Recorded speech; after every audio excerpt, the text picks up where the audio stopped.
So, you want to get Hungarian citizenship. Okay, well, then in today's video, I'm going to explain how you can obtain it, and what the process is. As a citizen, you will have several rights like voting in elections, being able to work and reside for as long as you want in the country, and have an easier time opening up a business. You also have access to live and reside in the European Union via the Schengen area. The Hungarian government won't ask you to give up your other citizenships either. In recent years, policy changes around citizenship have been wrapped up in a kind of rhetoric about supporting Hungarians abroad, where abroad tends to mean the regions governed pre-1920, when Hungary was just a tiny bit larger than its current size. Hungarian citizenship can be obtained in a number of ways. Firstly, by being born to a Hungarian parent, mother or father, regardless of where you are in the world. Additionally, if you happen to be born of foreign parents and would otherwise be stateless, you obtain citizenship by birth as well. A second way you can obtain citizenship is through plain old naturalization.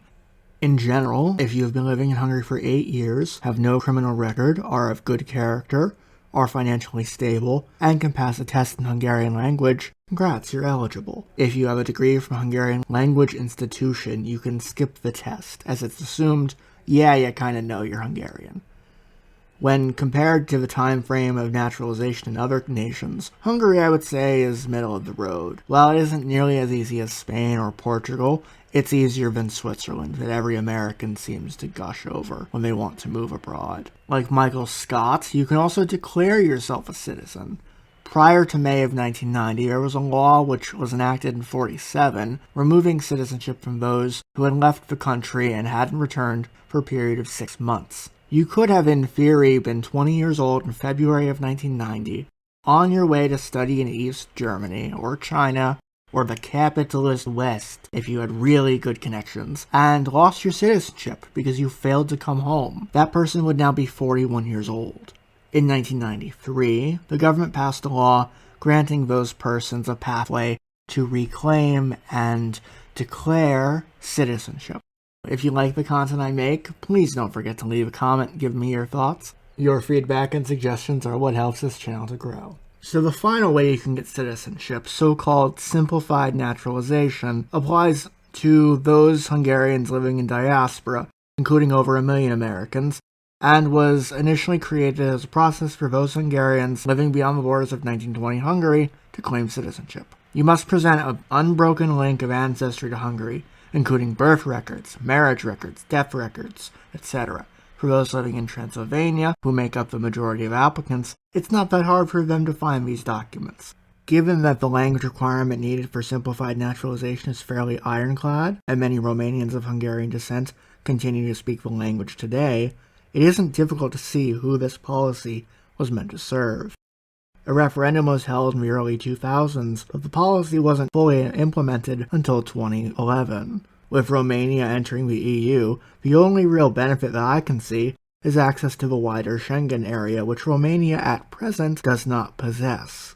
While this policy did cause issues with neighboring countries, namely Slovakia, for the most part today it's seen as more of a symbolic gesture rather than something people are chomping at the bit to get. The final piece of this puzzle is something called citizenship verification. You may have heard about it in your research on simplified naturalization. For citizenship verification, in the eyes of the Hungarian government, you are in a sense acknowledging you have a citizenship that was never lost. Usually how this works is for a direct family member who was born in Hungary. You must have ample documentation to prove that as a legal fact. For those whose families fled after the 1956 revolution, this may actually apply to your situation. Please feel free to correct me in the comments if I got anything wrong. Once you have your documents in order, visit the embassy and submit them for approval. After a 6 to 12 month wait, in case of verification, congratulations, you're Hungarian. You can go eat all the dobostarta you like, go to the ruined pubs the tourists don't know about, and ride on some of Central Europe's world-class public transit. I may do a video about that in the future, stay tuned. Dictator aside, we can agree that life in some ways is better than North America. Clean food, affordable transit, Balaton. It makes sense in a way, right? I hope you enjoyed my breakdown of citizenship acquisition.